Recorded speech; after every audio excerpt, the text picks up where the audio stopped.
पहले पहले बोधिसत्व एक ब्राह्मण कुल में जन्म होता है। जैसे ही बड़े हो गए, उनका परिवार बन गया, उनका बीवी बच्चे परिवार बन गया, पर अचानक से बोधिसत्व ब्राह्मण का मृत्यु हो गया। मृत्यु होने के बाद घर का मूल मर गए, उसकी बीवी बच्चे छोटे छोटे, तो घर के मूल बोधिसत्व के बिना अभी वो घर में बहुत ही दुख आ पड़ा। कमाने वाला कोई नहीं, वो लोग यहाँ वहाँ नौकरी करके वहाँ नौकर बैठ के थोड़ा बहुत कमा के बहुत दुखी पूर्वक जीवन बिताना पड़ा। और ये बोधिसत्व ब्राह्मण वहां से मर के एक जंगल में सुवर्ण हंस होके जन्म हो गया।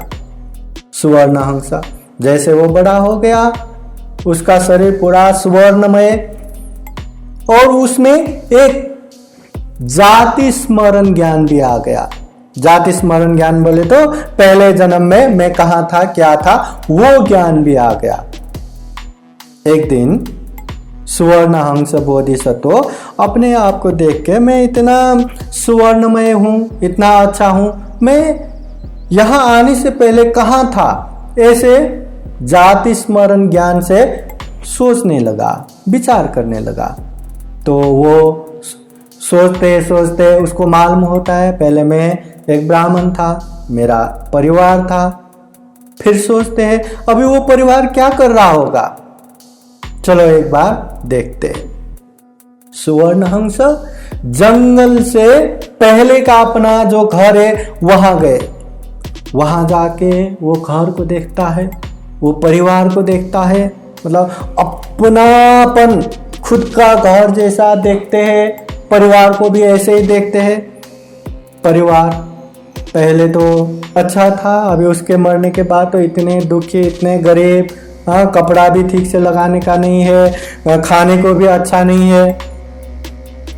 तो परिवार भी एक अच्छा सुवर्ण हंस आके अपने ही घर जैसा देख रहे, उन लोगों को भी ऐसे देखते देखकर वो लोग सुवर्ण हंस को पूछने लगा, हे सुवर्ण हंसा, तुम कौन हो? अपने ही घर जैसा ये घर को देख रहे हो, हमको देख रहे हो, ये क्या है, कौन हो? अब ये जातक कथा है, पंछियां भी बोलते हैं।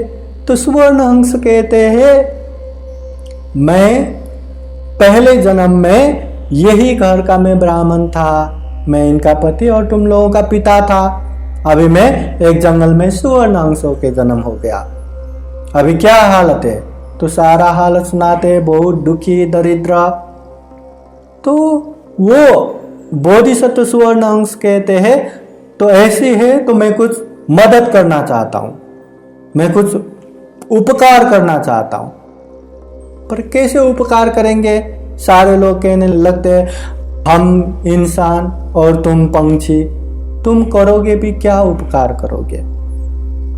तो सुवर्ण हंस कहते हैं, मेरे जो पंख है वो सोने का है, मैं ऐसा करता हूं, हर दिन एक एक पंख तुम लोगों को दूंगा, वो पंख बेचेंगे तो बहुत सारा धन आ जाएगा, फिर आराम से जीवन व्यतीत करो। तो वो ब्राह्मण लोग बोलते हैं, क्या ऐसा हो सकता है? हाँ, हो सकता है। फिर एक सोने का पंख निकाल के देते, देखते, और वह सोने का पंख, ठीक है करके वो सोने का पंख बाजार में बेचा तो खूब सारा पैसा भी आ गया, उससे खाना भी आ गया, कपड़ा भी आ गया, बहुत आराम से जीवन व्यतीत हो गया। और ऐसा एक दिन नहीं, हर दिन आके अपने परिवार, जो पहले जन्म का परिवार है, उन लोगों के सुख के लिए, कल्याण के लिए, वो बोधिसत्व सुवर्ण हंस हर दिन जंगल से घर में आके एक एक सुवर्ण पंख, सोने का पंख निकाल के देते थे।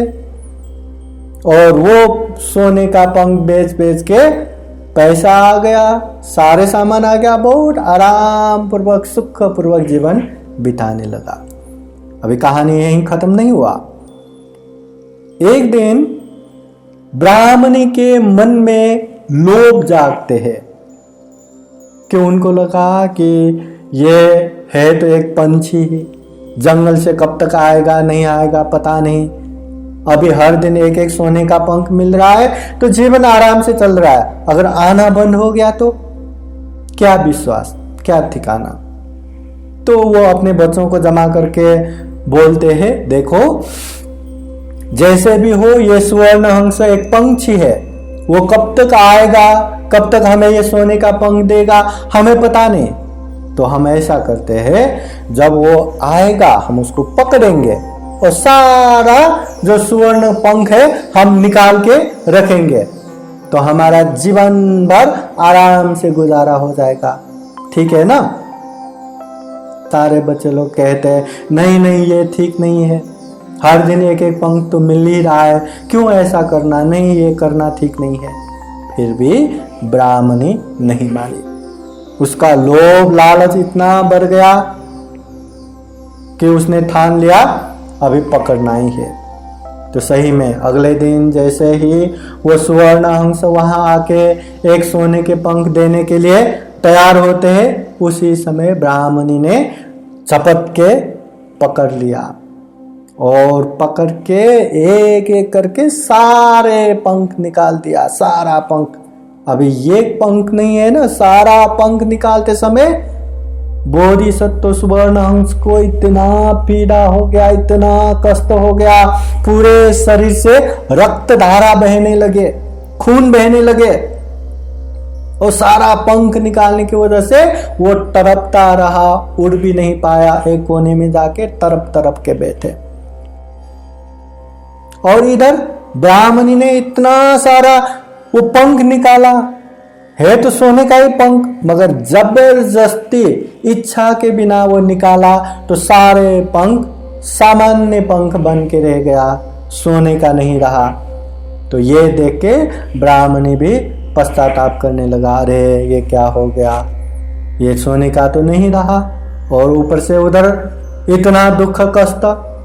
तो उन लोगों में इतना पश्चाताप हो गया, फिर ये स्वर्ण अंश को संभाल के रखा, उसका हेर विचार किया, उसका पालन पोषण किया, कुछ दिन तक रखा, और जैसे ही स्वर्ण अंश का पंख उगने लगा, उड़ने की क्षमता हो गया, तो वहां से उड़ के जंगल में गया और उसके बाद फिर से वापस नहीं आया। और इधर ब्राह्मण पूरा परिवार, पहले तो सोने का एक एक पंख मिलता था, आराम से जीवन गुजारा हो रहा था, अभी वो भी मिलना छोड़ दिया, तो पहले जैसे ही दूसरों के घर में नौकर बैठना, ये वो करके बहुत दुखपूर्वक जीवन बिताने की नौबत आ गया। तो कहानी इतना ही है।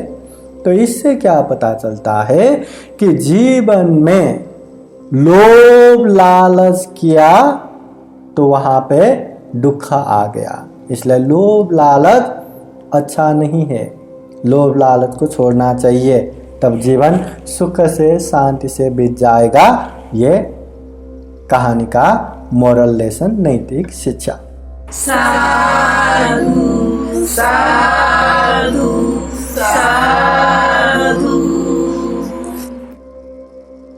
अगर आप लोगों को ये वीडियो अच्छा लगा हो तो लाइक कीजिए, कमेंट कीजिए और अपने नियर एंड डियर को शेयर जरूर कीजिए। सभी का मंगल हो, कल्याण हो।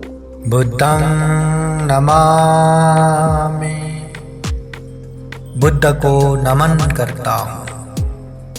धम्मं नमामि, धम्म को नमन करता हूँ।